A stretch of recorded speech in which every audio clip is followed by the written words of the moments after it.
সুপ্রিয় দর্শক আসসালামু আলাইকুম, welcome back to my channel Moushumi's cooking world. আশা করছি যে যেখান থেকেই দেখছেন সবাই ভালো আছেন। সুস্বাদু সবজি বলতেই লাউ, আর সেই লাউ দিয়েই আমি আজকের রেসিপিটি করব। ডিম দিয়ে কিভাবে খুবই সুস্বাদু উপায়ে লাউ রান্না করা যায় সেটাই আমি আপনাদের সাথে শেয়ার করব। তো চলুন দেখে নেওয়া যাক আজকের এই রেসিপির জন্য আমাদের কি কি লাগবে। আমাদের এই রেসিপির জন্য খুবই অল্প কিছু উপকরণ লাগবে। তো আমি এখানে একটা লাউয়ের 3 ভাগের 1 ভাগ নিয়ে নিয়েছি, আর এভাবে স্কোয়ার শেপ করে কেটে নিয়েছি। আসলে ডিম দিয়ে লাউ রান্না করার জন্য লাউটাকে এভাবে কেটে নিলেই ভালো হয়, তবে আপনারা আপনাদের পছন্দ অনুযায়ী আরেকটু ছোট বড় করে নিতে পারেন। আর এই যে এখানে কিছু পেঁয়াজ কুচি নিয়েছি ধনিয়া পাতা কুচি, নিয়েছি 5-6টা কাঁচামরিচকে ফালি করে, আর নিয়েছি একটা ডিম আপনারা আপনাদের লাউয়ের পরিমাণ অনুযায়ী নিয়ে নেবেন। আমার এই লাউয়ের পরিমাণ অনুযায়ী একটা ডিমেই পারফেক্ট হয়ে যাবে। তো এবার আমি ডিমটাকে ভেঙে ফেটিয়ে নিচ্ছি।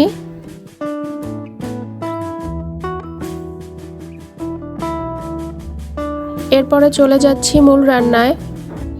চুলায় একটি প্যান বসিয়ে আমি গরম করে নিয়েছি। এবার এর মধ্যে 1/4 কাপ তেল দিয়ে দিচ্ছি। এরপরে একে একে পেঁয়াজ আর কাঁচামরিচ দিয়ে দিচ্ছি। পেঁয়াজটাকে হালকা একটু ব্রাউন করে ভেজে নিতে হবে।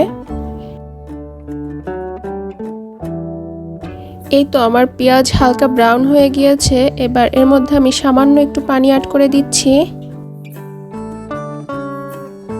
দিয়ে দিচ্ছি স্বাদমতো লবণ, হলুদের গুঁড়া দিচ্ছি 1/2 টিস্পুন, মরিচের গুঁড়া দিচ্ছি 1/3 টিস্পুন। এবার মশলাটাকে কিছুক্ষণ কষিয়ে নিব।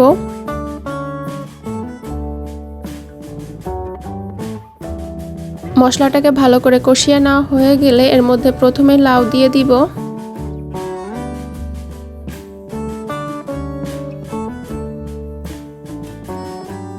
এবার লাউটাকে ভালো করে নাড়াচাড়া দিয়ে মশলার সাথে মিশিয়ে নিয়ে ঢাকনা দিয়ে ঢেকে দিচ্ছি। রান্না করব কিছুটা পানি উঠে আসা পর্যন্ত। এই পর্যায়ে ঢাকনাটা উঠিয়ে আবার একটু নেড়েচেড়ে দিব। আমি এর মধ্যে আর আলাদা করে পানি দিব না, লাউ থেকে যে পানিটা বের হবে এটা দিয়ে লাউটা ভালো করে সিদ্ধ হয়ে যাবে। তো দেখুন লাউ থেকে কতটা পানি ছেড়েছে। আপনাদের যদি মনে হয় একটু পানি দিতে হবে সেক্ষেত্রে আপনারা একটু পানি দিয়ে দিতে পারেন। লাউগুলো প্রায় সিদ্ধ হয়ে এসেছে। এ পর্যায়ে আমি সেই ফেটিয়ে নেওয়া ডিমটাকে দিয়ে দিচ্ছি।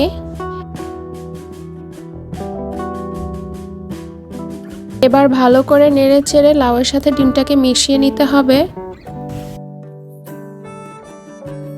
এ পর্যায়ে আবার একটু ঢাকনা দিয়ে ঢেকে রান্না করে নিব।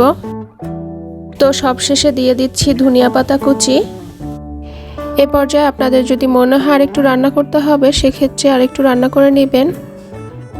আর যদি লাউটা পারফেক্টলি সিদ্ধ হয়ে যায় তাহলে ধনিয়া পাতা দেওয়ার পরপরই নামিয়ে নেবেন।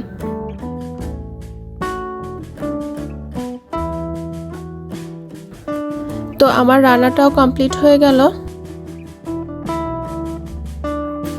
আশা করছি রেসিপিটি আপনাদের ভালো লেগেছে।